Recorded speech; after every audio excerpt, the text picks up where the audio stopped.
we're going to be changing the differential fluid on my 6.4 liter Dodge Challenger. 2 quarts of 75 W85 synthetic lubricant.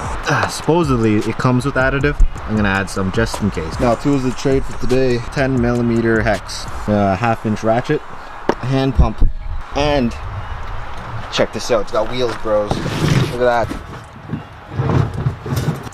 First one, that's the drain. 10mm hex.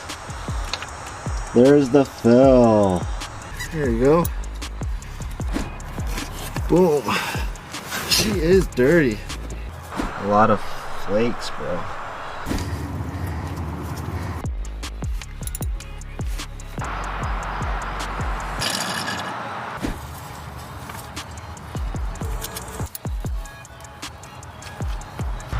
Two and a bit quarts.